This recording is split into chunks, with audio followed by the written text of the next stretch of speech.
सत्य समाचार, तटस्थ समाचार, समाज बदल्ने हाम्रो अभियान। नमस्कार, म हुँ पूजा प्रकाश। यहाँहरू हेर्दै हुनुहुन्छ टाइम समाचार। सुरु गरौँ अहिलेको पहिलो खबर। कोरोना संक्रमितबाट देशभर कोभिडको सक्रिय संक्रमितको संख्या 375 जना पुगेको छ। स्वास्थ्य तथा जनसंख्या मन्त्रालयको विवरण अनुसार शुक्रबार 103 जना नयाँ संक्रमित थपिएसँगै नेपालमा सक्रिय संक्रमितको संख्या 375 जना पुगेको हो। पछिल्लो 24 घण्टामा गरिएको 1925 जनाको नमुना परीक्षण गर्दा 103 जना संक्रमित थपिँदा यही समयमा 53 जना संक्रमित संक्रमण मुक्त भएका छन्। मन्त्रालयको विवरण अनुसार सक्रिय संक्रमित मध्ये हाल 26 जना संस्थागत आइसोलेसनमा रहेका छन् भने 8 जना आइसियुमा र 1 जना भेन्टिलेटरमा रहेका छन्।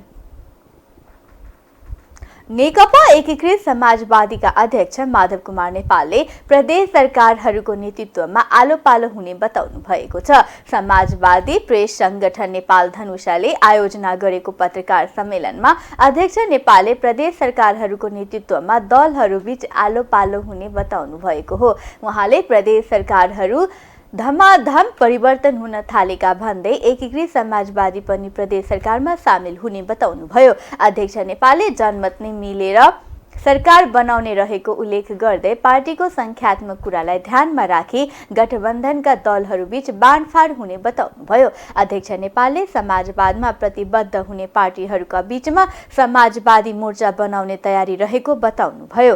उहाँले नेकपा माओवादी केन्द्र, नेकपा एकीकृत समाजवादी र जसपा एकताबद्ध हुने कुरा पनि भइरहेको बताउनुभयो। उहाँले विप्लव नेतृत्वको नेपाल कम्युनिस्ट पार्टी लगायतका अन्य पार्टीहरूसँग पनि मोर्चा बनाउने विषयमा छलफल भइरहेको बताउनुभयो।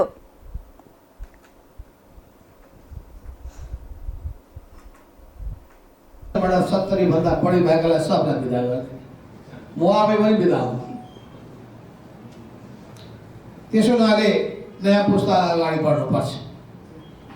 यस अर्थमा अहिले तपाईहरुको सामु उपस्थित हुँदाखेरि अहिले हामी आफैले निर्माण गरेको पार्टी, त्यो पार्टीको संस्थापक नेता चाहे 32 सालमा होस् कोके बन्दा या 35 सालमा होस् माले बन्दा, 47 सालमा होस् एमाले बन्दा, त्यो सबै बेलाको मुख्य नेताहरूमध्ये 2-3 जना नेताहरूमध्ये मैले महत्त्वपूर्ण भूमिका खेलेको थिएँ। यसप्रति मलाई गौरव बोध पनि छ। अहिले पनि राष्ट्रिय राजनीतिलाई हेर्दाखेरि 51 सालमा हामीले प्राप्त गरेको उपलब्धिलाई म बिर्सन सक्दिनँ। 66-67 को सरकारको प्रधानमन्त्री भएर मैले खेलेको भूमिकालाई मैले कहिले र जनताले कहिले बिर्सन सक्दैनन्। एक्सेप्सनल अचिभमेन्ट, त्यस्तो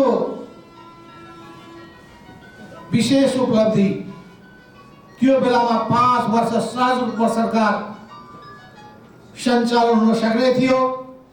जनताको चाहना बमोजिम सुशासन प्रदान गर्न सकिन्थ्यो। विकास निर्माणको कामको प्राथमिकता तय गरेर विकासलाई गति दिन सकिन्थ्यो।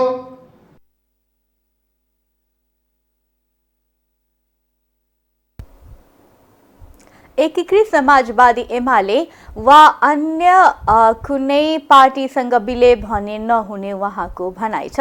आफूहरू समानताको सिद्धान्तको आधारमा र वैचारिक एकरूपताको आधारमा जोसँग पनि हातेमालो गर्दै अघि बढ्ने उहाँको भनाइ छ। स्वामी विवेकानन्द सांस्कृतिक केन्द्र भारतीय दूतावास काठमाडौँको आयोजनामा जनकपुरधाममा सांस्कृतिक महोत्सव अन्तर्गत मैथिली फूड फेस्टिभलको आयोजना गरिएको छ। मिथिला क्षेत्रको खानाहरूलाई अन्तर्राष्ट्रिय स्तरमा पहिचान गराउन जानकी नवमीको अवसर पारेर सो महोत्सवको आयोजना गरिएको छ। महोत्सवको मिथिलाको परिकारहरूको विषयमा जानकारी दिएको थियो।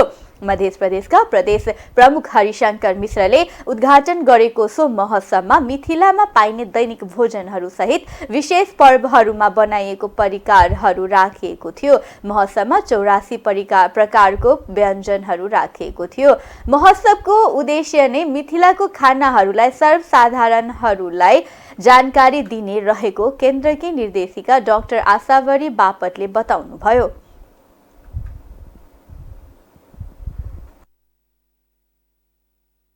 सीता मैया कहते हैं हम सब लोग, तो जो माँ का नाता है वो जगत जननी है और प्रभु राम ये मतलब धरती और आकाश का संबंध है, प्रकृति और पुरुष का संबंध है और इसके कारण ये जो संबंध है वो केवल राम और सीता उस स्तर पर न रहकर बहुत आगे चला गया है।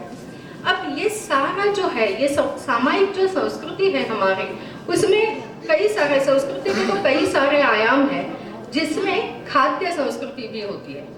हर एक प्रदेश की अपनी एक खाद्य संस्कृति होती है, अपनी एक विशेषता होती है।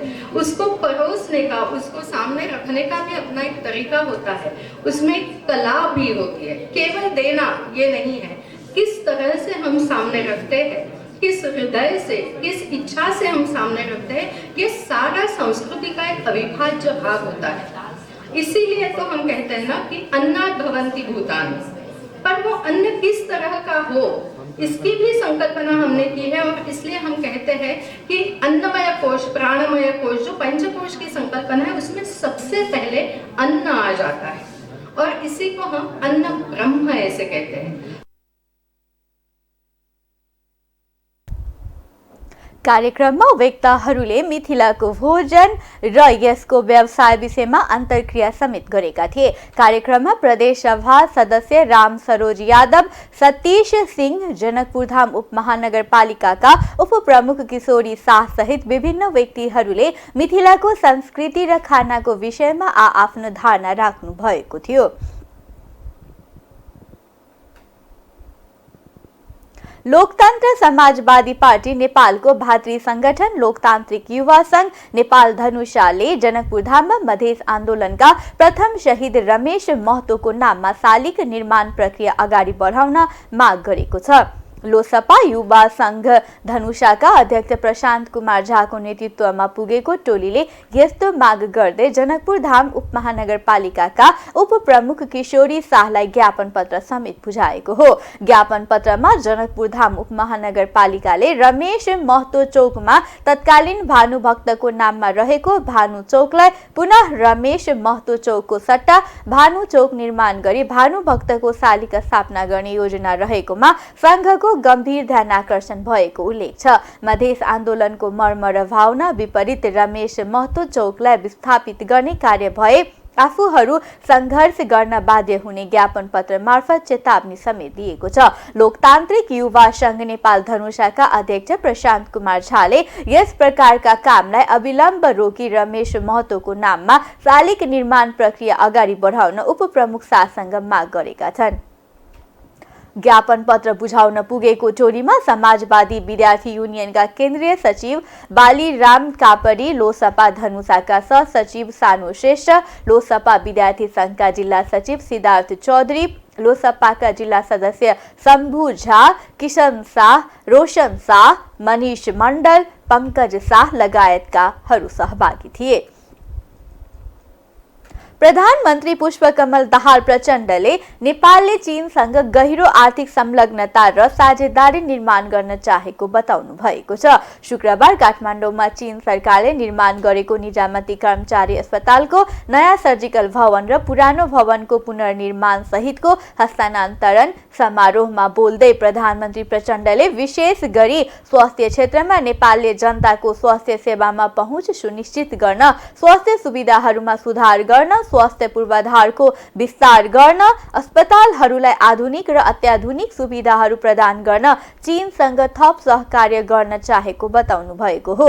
उहाँले चीनले चिकित्सा विज्ञान र प्रविधि सहितको सामाजिक आर्थिक विकासमा गरेको ठूलो फड्को मारेको भन्दै विकासका परिणामहरू प्रदान गर्न र नेपाली जनताको समृद्धि हासिल गर्न चीनसँग मिलेर काम गर्ने आकांक्षा रहेको बताउनुभयो। प्रधानमन्त्री प्रचण्डले डाक्टरहरू र स्वास्थ्य कर्मीहरूलाई ज्ञान, सिपहरू, अस्पताल र स्वास्थ्य सुविधाहरूलाई आवश्यक पर्ने प्रविधिको सहयोगको आवश्यकता रहेको बताउनुभयो। प्रधानमन्त्री प्रचण्डले नेपालको विकास प्रयासमा चीनको निरन्तर सहयोग, मित्रवत र असल छिमेकी सम्बन्धको विशेषता भएको उल्लेख गर्नुभयो। उहाँले विकास पूर्वाधारहरू सिर्जना गर्न, कनेक्टिभिटी बढाउन, मानव संसाधनको विकास गर्न र अन्य मानिसहरूको जीविकोपार्जनलाई समर्थन गर्न चीन सरकारको धेरै सहयोगको आवश्यकता रहेको औल्याउनुभयो। Economic, cultural and people-to-people exchange between Nepal and China dates back to time immemorial.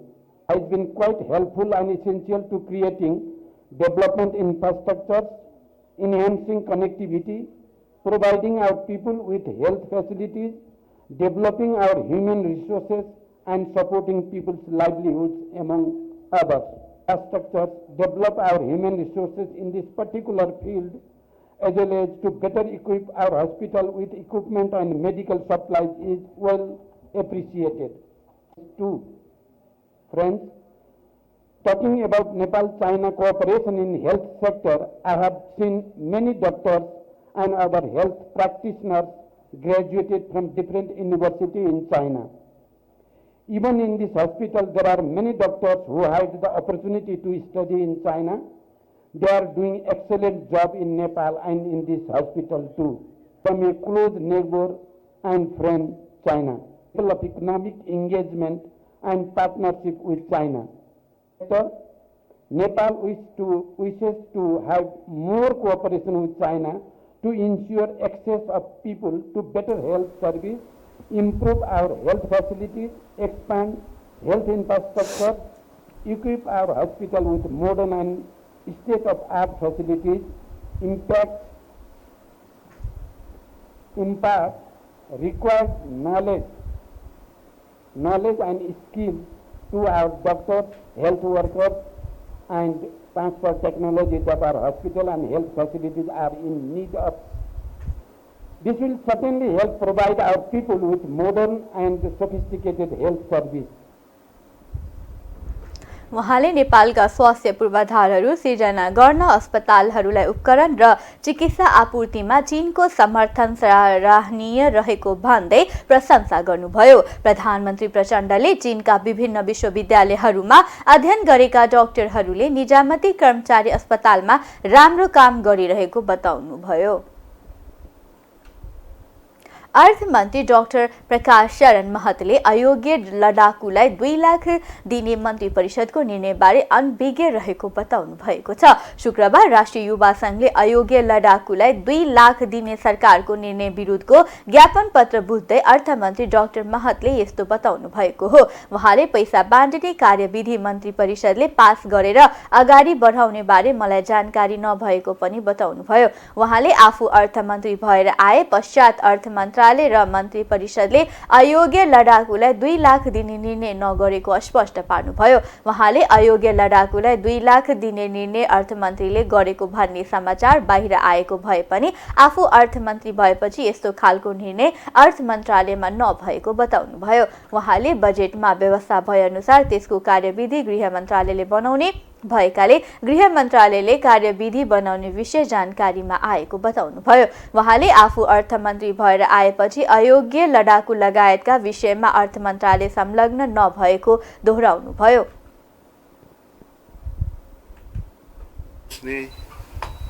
भ्रष्टाचार गर्ने, अनियमितता गर्ने, राज्यको कोषलाई जथाभावी बाँड्ने, घोटाला गर्ने, टाट पल्टाउने, भ्रष्टाचार हुन थाल्यो, कुम्ल्याउन थाले, व्यक्ति पोषित काम हुन थाल्यो भन्ने जुन तपाईलाई लागेको छ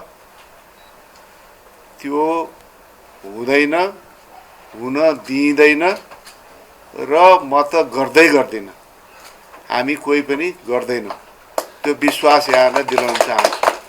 हामीले जनता, म त के भन्छु भने व्यक्तिभन्दा माथि उठेर, त्यति मात्र होइन पार्टीभन्दा पनि माथि उठेर देश र जनताको लागि काम गर्ने हो र त्योभन्दा अर्को कुनै लक्ष्य छैन।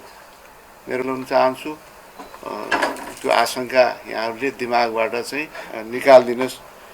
पहिलो विषयलाई अब अगाडि बढाउने भन्ने सन्दर्भमा कतिपय मिडियामा आयो। मैले निर्णय गरेँ भनेर म अर्थमन्त्री भएपछि यो कुनै खाले निर्णय यस सम्बन्धमा भएको पनि छैन। सशस्त्र द्वन्द्वका अयोग्य लडाकुहरूलाई राहत उपलब्ध गराउने सम्बन्धी कार्यविधि 2079 प्रति हाम्रो गम्भीर ध्यानाकर्षण भएको छ।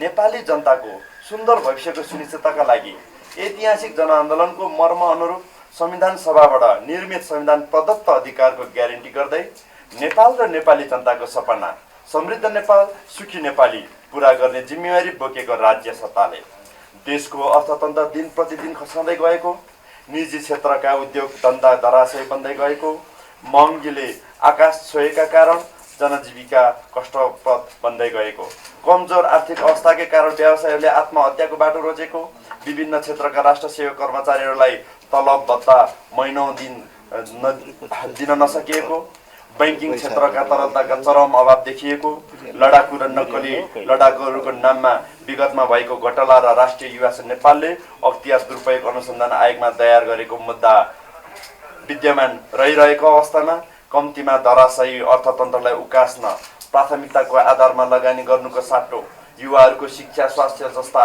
अत्यावश्यक मौलिक हक अधिकार र चरम बेरोजगारी समस्याको समाधानका लागि लगानी गरिनुको साटो उल्टै सरकारले 18 वर्षपछि पूर्व अयोग्य लडाकुको नाममा अर्बौं रुपैयाँ राज्य कोषबाट बाँड्ने तयारी गरिनु, राष्ट्रियको ढुकुटीबाट अर्बौं घोटाला गरी मुलुकलाई टाट पल्टाउने र नीतिगत भ्रष्टाचार गरी आमुक पार्टीले रकम कुम्ल्याउने, व्यक्ति पोष्ने घृणित राजनीतिक योजना रहेको प्रष्ट देखिन्छ। राज्यको यस्तो गैर जिम्मेवार निर्णयले युवाका मुद्दाहरूको दिगो समाधान नहुने, युवाहरूको व्यक्तित्व विकासका लागि ज्ञान, सिप, तालिम प्रदान गरी रोजगार, व्यवसाय र उत्पादनमा जोडेर अयोग्य लडाकुहरूको उज्जवल भविष्य निर्माणमा लाग्नुपर्ने ठाउँमा केही क्षणिक प्रलोभन देखाई लडाकुहरूको भविष्य अन्धकारमा धकेली राजनीतिक दौपेचको अभिष्ट पूरा गर्ने मनाशय रहेको देखिन्छ। सरकारको यस्तो गैर जिम्मेवारी निर्णयप्रति घोर भर्त्सना गर्दै यो निर्णय तत्काल खारेज गर्न राष्ट्रिय युवा संघ नेपाल जोडदार माग गर्दछ। अर्थमन्त्री महतले नेकपा माओवादीको चिन्ता चासो माग भए पनि सम्बोधन गर्नुपर्ने ठाउँमा सम्बोधन गरी सत्य निरूपण आयोगबाट समाधान गर्दा उत्तम हुने धारणा राख्नुभयो। अर्थमन्त्री डाक्टर महतले सरकार अनावश्यक खर्च गर्ने नचाहिने ठाउँमा राज्यको ढुकुटी खर्च गर्ने, भ्रष्टाचार गरी बेइज्जती गर्ने कुनै पनि काम सरकारबाट नहुने बताउनुभयो।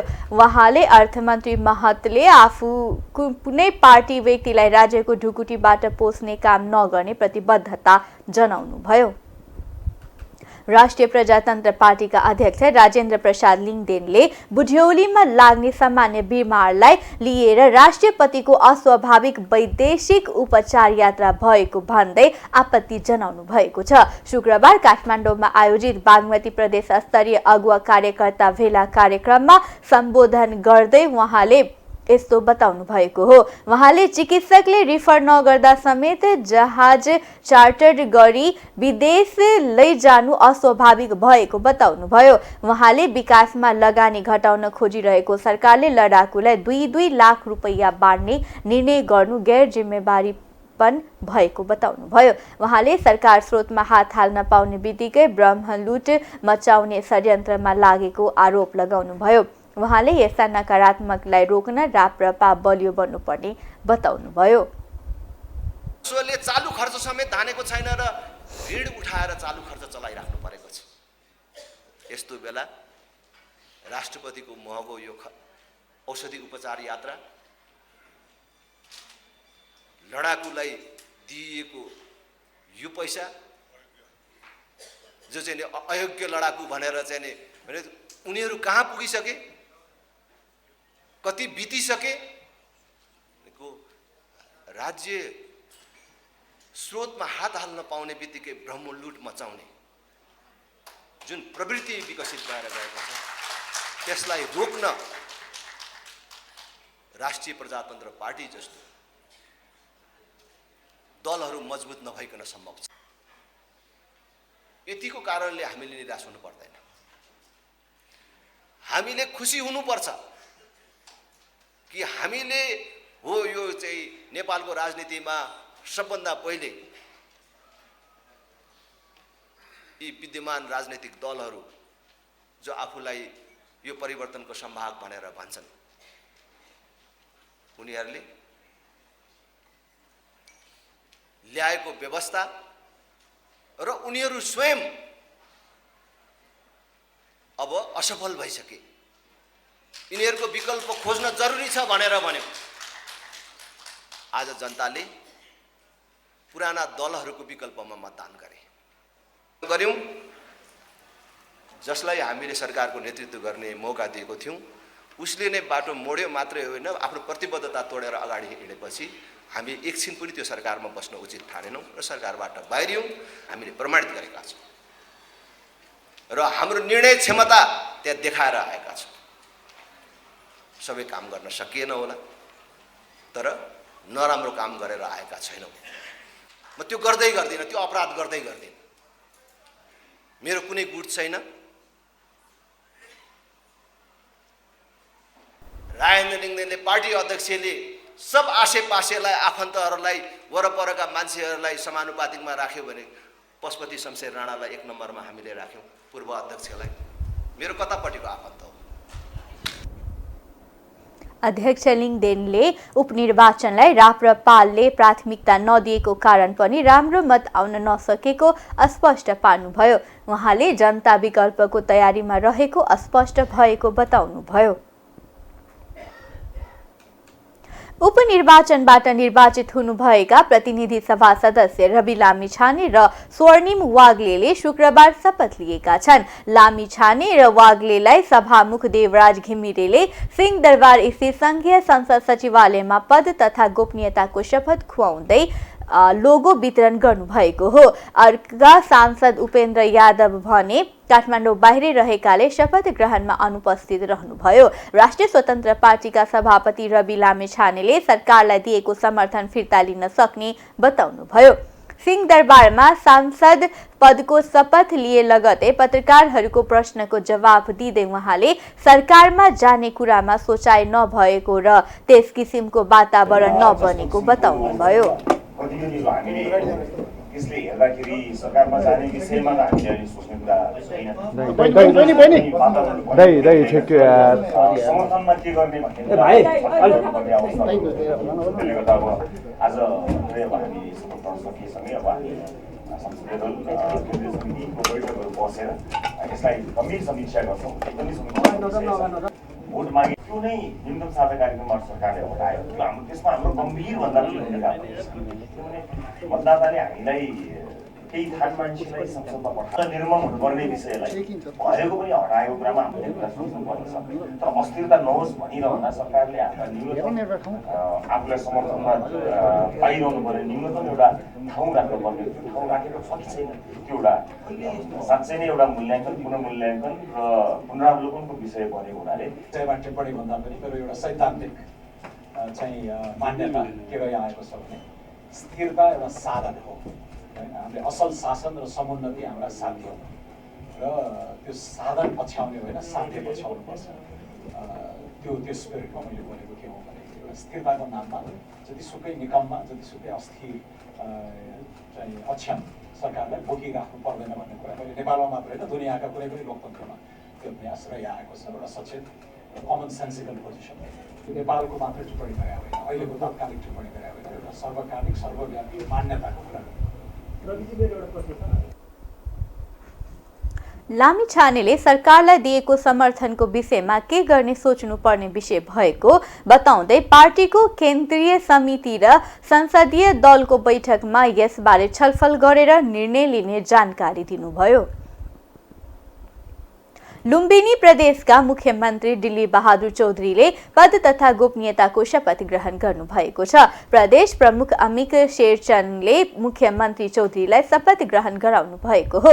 शपथ ग्रहण समारोहमा निवर्तमान मुख्यमन्त्री एवं नेकपा एमाले पोलिट ब्युरो सदस्य लीला गिरी सहित गठबन्धनमा रहेका राजनीतिक दलका नेता कार्यकर्ता सहभागी थिए। सत्ता साझेदार दलहरूबीच मन्त्रालय भागवण्डामा कुरा नमिल्दा 3 मन्त्रीले बिना विभागीय मन्त्रीको शपथ लिएका छन्। मुख्यमन्त्री चौधरीले माओवादी केन्द्रका धनबहादुर मास्ली, राणा नागरिक उन्मुक्तिका धर्मबहादुर चौधरी र लोकतान्त्रिक समाजवादी पार्टीका सन्तोष पाण्डेलाई बिना विभागीय मन्त्री नियुक्त गरेका छन्।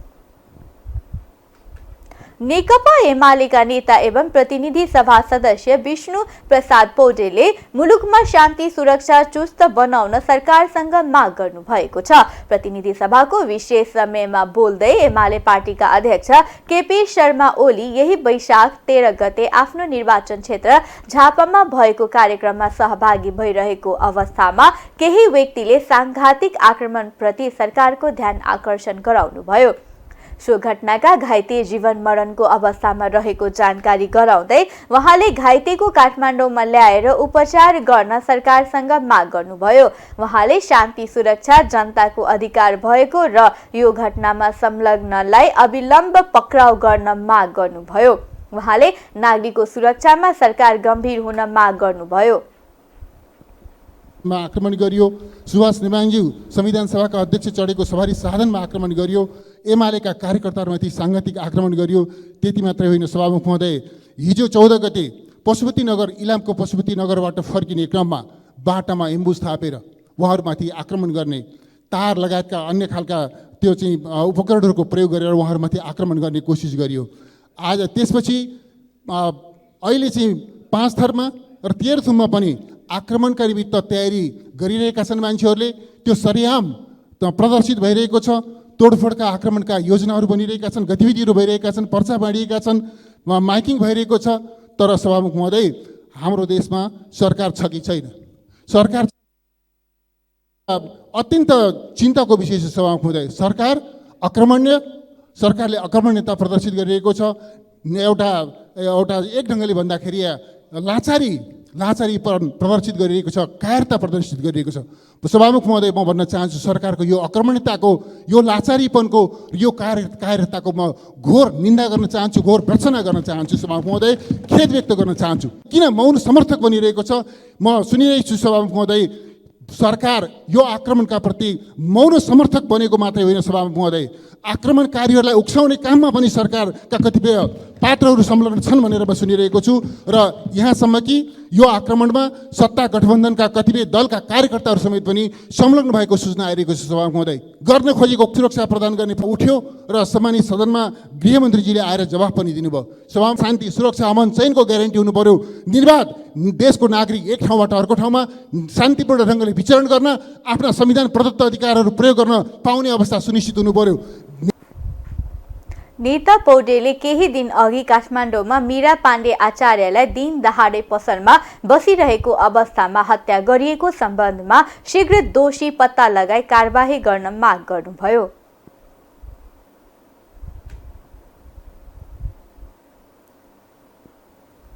प्रमुख प्रतिपक्ष नेकपा एमालेले माओवादीका अयोग्य लडाकुहरूलाई 2 लाखका दरले राहत उपलब्ध गराउने सरकारको निर्णय तत्काल खारिज गर्न माग गरेको छ। शुक्रबार प्रतिनिधि सभा बैठकको सुरुमै बोल्दै एमालेका प्रमुख सचेतक पदम गिरीले मुलुकको आर्थिक अवस्था भयावह भएको बेला सरकारले सो निर्णय गरेको भन्दै तत्काल खारिज गर्न माग गर्नुभएको हो। उहाँले राज्य कोषबाट दोहन गरी माओवादी अयोग्य लडाकुको नाममा कार्यकर्तालाई पोष्ने गरी सो रकम दिने निर्णय आफ्नो पार्टीलाई कुनै पनि हालत स्वीकार्य नहुने बताउनुभयो। सरकारले सो निर्णय तत्काल खारेज नगर्ने आफ्नो पार्टी त्यसको विरुद्धमा जस्तो सुकै कदम चाल्न पनि बाध्य हुने प्रमुख सचेतक गिरीको चेतावनी थियो। उहाँले शान्ति प्रक्रियाका बाँकी कामलाई पूरा गराउन सरकार नलागेको आरोप समेत लगाउनुभयो। 80 अरब भन्दा बढी विभिन्न आयोजनालाई दायित्व भुक्तानी दिन बाँकी रहेको अवस्था छ। 15 अरब शिक्षक र कर्मचारीहरूलाई पेन्सन दिन दायित्व भुक्तानी बाँकी छ। 5 अरब वृद्धहरूलाई अहिले सामाजिक सुरक्षा भत्ता दिन सरकारले दिन बाँकी नै छ। 5 अरब भन्दा बढी बिमा र विपन्न कार्यक्रम अन्तर्गत राज्यले दायित्व भुक्तानी गर्नुपर्नेछ, जसको कारणले बिमितहरूले उपचार नपाएको अवस्था छ अस्पतालमा। 20 अरब राज्यले तिर्नुपर्ने ऋणको सामो र ब्याज तिर्न नसकेको अवस्था छ। यस्तो दुरावस्था मुलुकको छ सभामुख महोदय, र अहिले अनिवार्य दायित्व करिब 1 खर्ब 20 अर्ब भन्दा बढी छ। यस्तो भयानक स्थिति हाम्रो अगाडि छ सभामुख महोदय।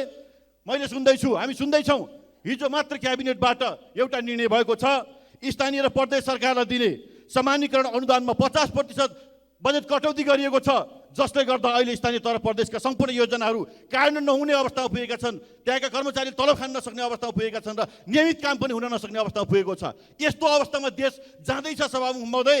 तर हामी सुन्नु परेको छ आज माओवादीको अयोग्य लडाकुका नाममा करिब 4800 भन्दा बढी व्यक्तिहरूलाई राज्य कोषबाट ढुकुटीबाट 2 लाख रुपियाँ नगद निकालेर बाँड्ने खालको चलखेल हुँदैछ र कार्यविधि बनाएर पैसा बाँडिँदैछ भन्ने सुनिएको छ।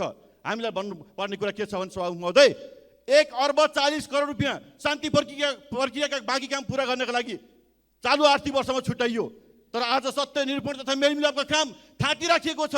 त्यतातर्फ सरकारको चिन्ता छैन, त्यसबाट पैसा निकालेर धमाधम कार्यकर्ताहरूलाई लडाकुहरूको नाममा पैसा बाँडिन्छ।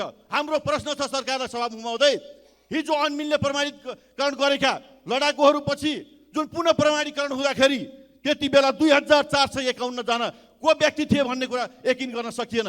ती व्यक्ति कहाँ रहे थाहा भएन। तिनका नाममा 95 करोड रुपियाँ पैसा तत्कालीन नेकपा माओवादीको नेतृत्वले पैसा बुझेर लिएर गयो। त्यो पैसा कहाँ गयो?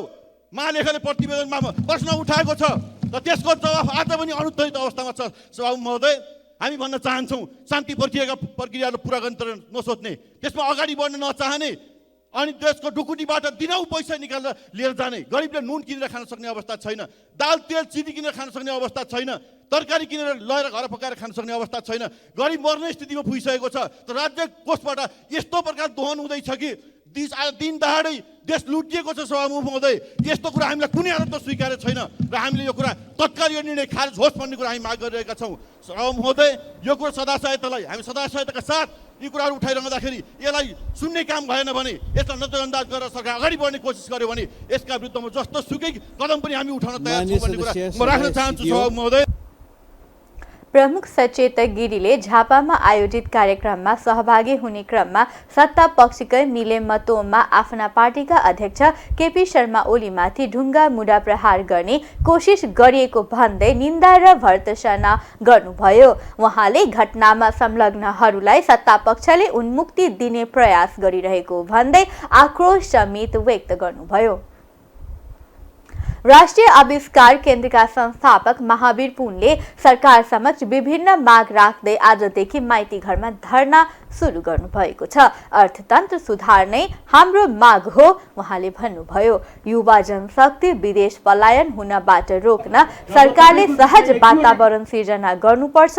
पुनले अनुसन्धान, नवप्रवर्तन र आविष्कार तथा अनुसन्धानमा सहयोग गर्न सङ्घ र प्रदेश सरकारले विकास बजेटको 1% रकम छुट्याउन र अनुसन्धान, नवप्रवर्तन र आविष्कार कोषमा उक्त रकम जम्मा गर्नुपर्ने माग गर्नुभयो।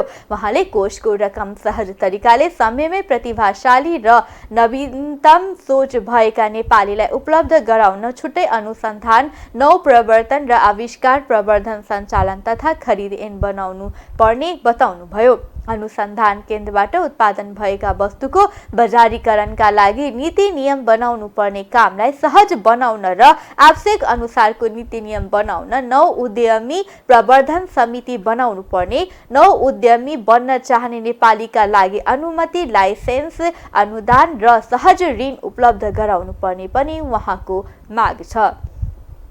वर्षभन्दा दिनभन्दा बढी अगाडिदेखि चाहिँ एकदमै यो आफ्नो मोटरसाइकललाई, आफूले बनाएको मोटरसाइकललाई दर्ता गर्नको लागि विभाग धाइरहेको छ र त्यो विभागको कर्मचारीहरूले के भन्छ भने यसरी चाहिँ दर्ता गर्ने, यसलाई लाइसेन्स प्लेट, नम्बर प्लेट दिने चाहिँ ऐन छैन भन्छ। ऐनमा नभएको कुरा कर्मचारीले कसरी दिन सक्छ? कर्मचारीले ऐन बनाउने त होइन।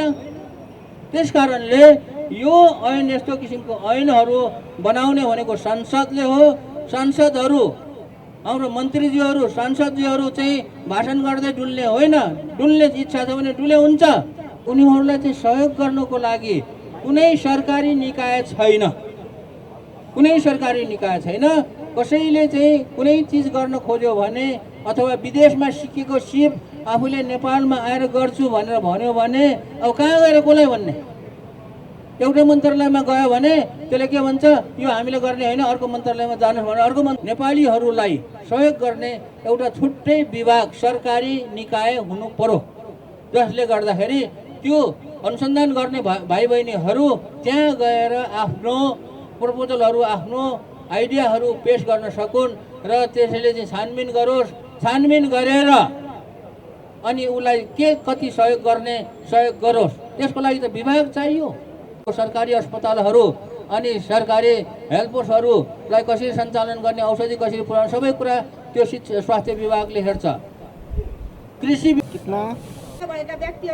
निजी अनुसन्धान केन्द्र मुनाफा वितरण नगर्ने अनुसन्धान केन्द्र र विश्वविद्यालयमा व्यावहारिक अनुसन्धानलाई उच्च प्राथमिकताका साथ प्रोत्साहन गर्न र प्रवर्धनका लागि विज्ञान मन्त्रालय अन्तर्गत व्यावहारिक अनुसन्धान र नवप्रवर्तन विभाग खोल्नुपर्ने उहाँको माग छ। अब आर्थिक समाचार।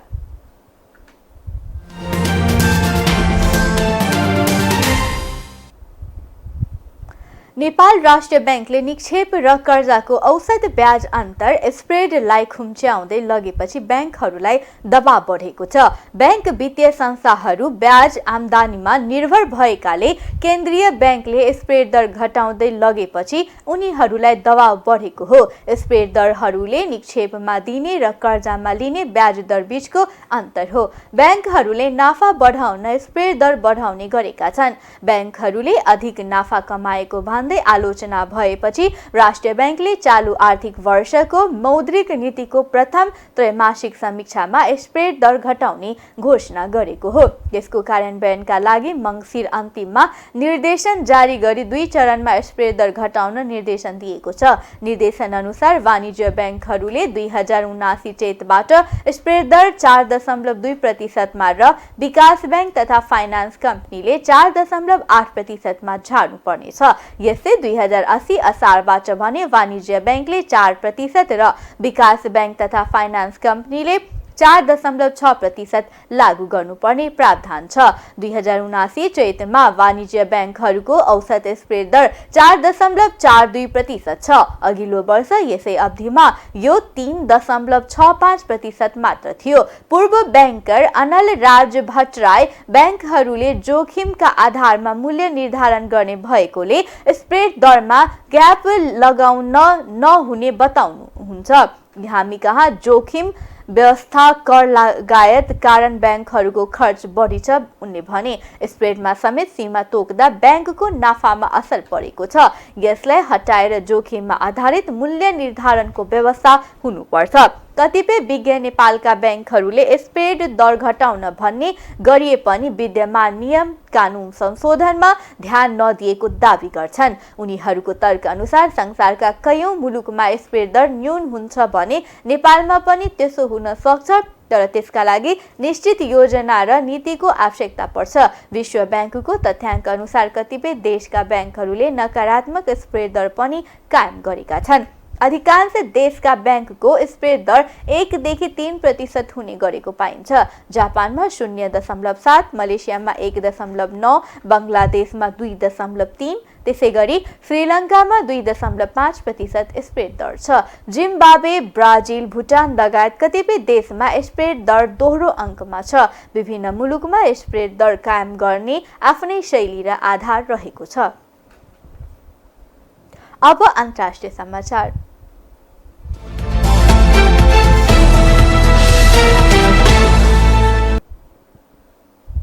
गत बुधबारदेखि भारतमा कोरोना संक्रमितको संख्या घट्दै गएको छ भने यसबाट स्वास्थ्य लाभ गर्नेको संख्या बढ्दै गएको छ।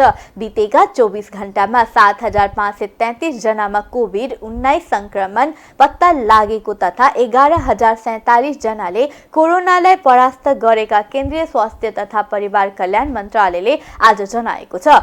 2,08,112 जनाको स्वाब परीक्षण गर्दा 7,533 जनामा संक्रमण पत्ता लागेको हो। अघिल्लो साता भारतमा कोरोना महामारी मत्थर भए यता सबैभन्दा धेरै बिरामी फेला परेपछि केन्द्र सरकारले परीक्षणलाई तीव्र गतिमा अघि बढाउनका लागि साथै खोप अभियानलाई पनि उच्च प्राथमिकता दिँदै आएको छ।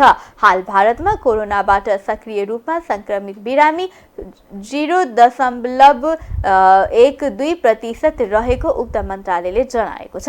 4,43,47,024 जना रोगमुक्त भएका छन्। विश्वव्यापी कोरोना महामारी सुरु भएदेखि हालसम्म कोरोना महामारी सुरु भएदेखि हालसम्म 2,20,66,00,000 भारतीयले कोरोना विरुद्ध खोप लगाइसकेका छन्।